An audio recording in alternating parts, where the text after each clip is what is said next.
सुतं देवं कंसचाणूरमर्दनं देवकी परमानंदं कृष्णं वंदे जगद्गुरुम्। अत्यंत आनंद और प्रसन्नता की अनुभूति हो रही है मुझे। ये जो सुंदर ऐप अभी तैयार हुआ है कर्मसु, भारतीय वैदिक आर्य संस्कृति के पुरोधा हमारे मनीषियों ने, चाहे वो महर्षि कणाद हों, चाहे महर्षि पतंजलि हों, चाहे भगवान कपिल हों जो सांख्य के उद्गाता हैं, इन सभी महापुरुषों ने पहले तो कर्म को ही व्याख्यापित किया। गीता में एक बड़ा सुंदर श्लोक है, योगः कर्मसु कौशलम। सबसे बड़ा योग है कुशलता पूर्वक कर्म करना। योगः कर्मसु कौशलम। तो मुझे लगता है गीता जी के इस श्लोक के ही इस अंश को कर्मसु के नाम से लिया गया है।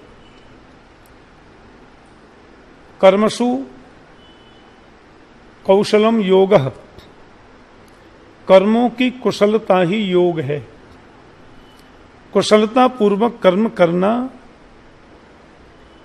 यही सबसे बड़ा योग है।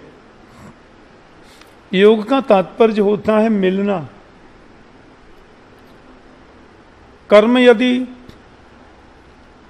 निष्ठा से किया जाए और उसमें धीरे धीरे निष्कामता आ जाए तो वही भक्ति हो जाता है।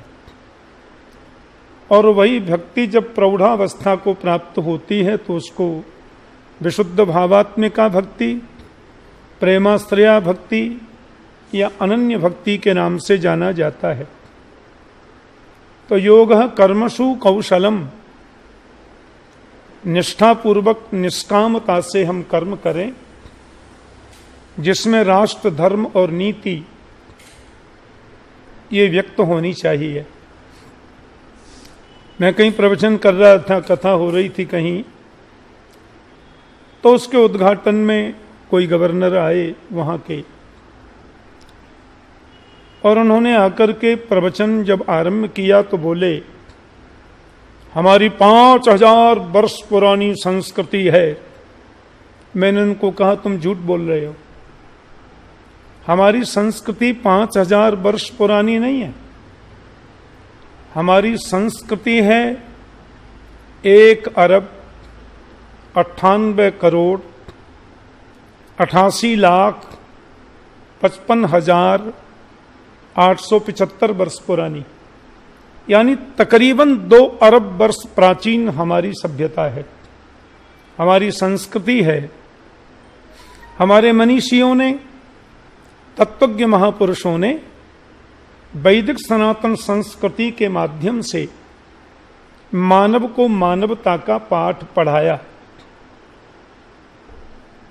जैसे मातृदेवो भव, पितृदेवो भव, स्वाध्यायान मां प्रमदितव्यम, मां को देवी मानो।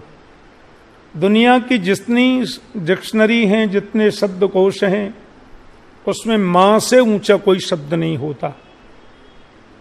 मां सर्वोच्च शब्द है।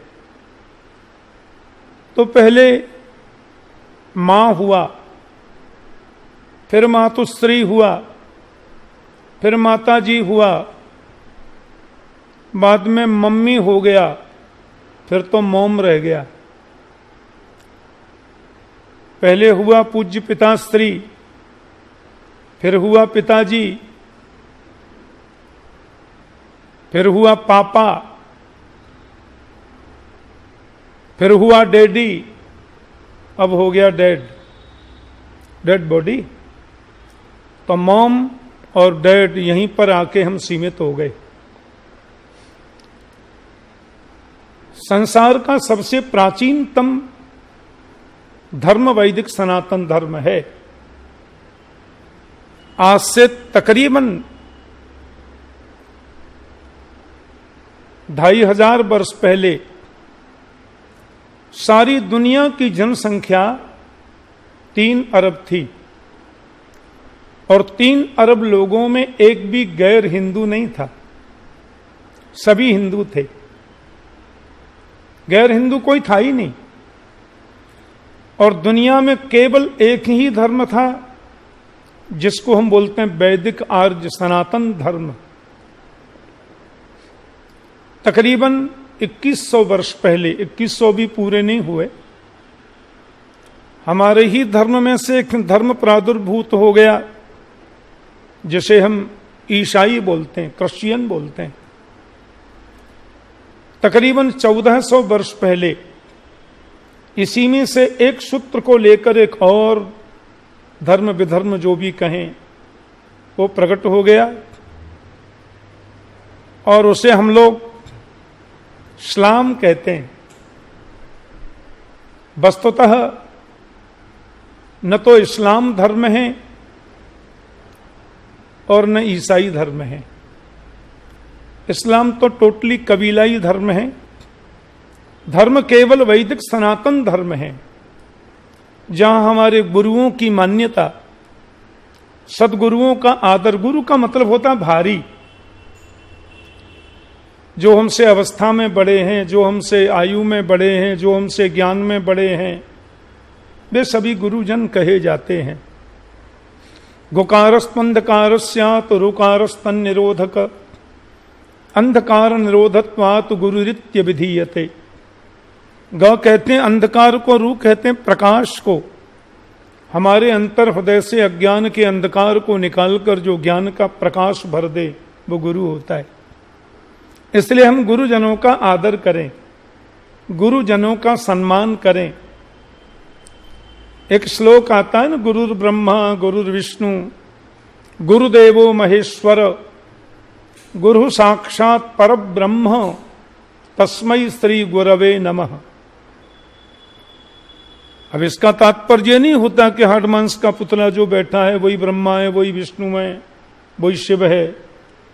इसका तात्पर्य होता है कि ब्रह्मा भी गुरु है, विष्णु भी गुरु है, और तुम त्रिभुवन गुरु वेद बखाना, शिव त्रिभुवन के गुरु हैं। तो तात्पर्य यह होता है कि ब्रह्मा का कार्य है सृष्टि का सृजन करना, सृष्टि को बनाना। हमारे जीवन की सृष्टि का जो सृजन करे, हमारे जीवन को जो संवारे, उसको प्रस्फुटित करे, वो काम गुरु का होता है। तो ये काम क्योंकि ब्रह्मा का है और यही काम सदगुरु करते हैं, इसलिए गुरु ब्रह्मा के समान है। और गुरु विष्णु, देवेष्टि विश्वमिति विष्णु। दुनिया में जो व्याप्त है, व्यापक का नाम ही विष्णु है। विष्णु माने व्यापक और व्यापक माने विष्णु। देवेष्टि विश्वम इति विष्णु, जो विश्व में व्याप्त है उसको विष्णु कहते हैं। भगवान श्रीमद् भगवत गीता में कह रहे हैं, यो माम पश्यति सर्वत्र सर्वं च मयि पश्यति तस्याहम न प्रणश्यामि सच में न प्रणश्यति। यो माम पश्यति सर्वत्र, जो मुझे सर्वत्र देखता है, और सर्वं च मयि पश्यति, सब में देखता है। सर्वत्र भगवान को देखना और सब में भगवान को देखना, ये व्यापकता है, क्योंकि वो विष्णु है, व्याप्त है। और विष्णु का काम क्या है? पालन करना। विश्व भरण पोषण कर जोई ताकर नाम भरत असहोई। विष्णु ही भरत के रूप में प्रकट हुए। तो भरण पोषण करने का जिसका काम है उसको विष्णु कहते हैं। इसका मतलब ये हुआ कि गुरु हमें अध्यात्म के डोज दे दे करके, आध्यात्मिक रूप से हमको मजबूत बना करके, सदगुरु हमें अध्यात्म के डोज देकर हमें अंदर से मजबूत करते हैं, हमारा पालन करते हैं। तुम शरीर में रहकर भी शरीर से पृथक हो, तुम आंख नहीं हो, तुम कान नहीं हो, तुम शरीर नहीं हो, तुम बुद्धि नहीं हो, तुम विचार नहीं हो, तुम मन नहीं हो, तुम शरीर तो बिल्कुल नहीं हो। ऐसा डोज दे दे करके शरीर में रहकर भी हम शरीर से पृथक हैं, इस उपदेश को देकर के जो हमारा पालन करता है वो गुरु विष्णु है और गुरु शंकर है। शंकर का तात्पर्य होता है सम कल्याणम करोति इति शंकर।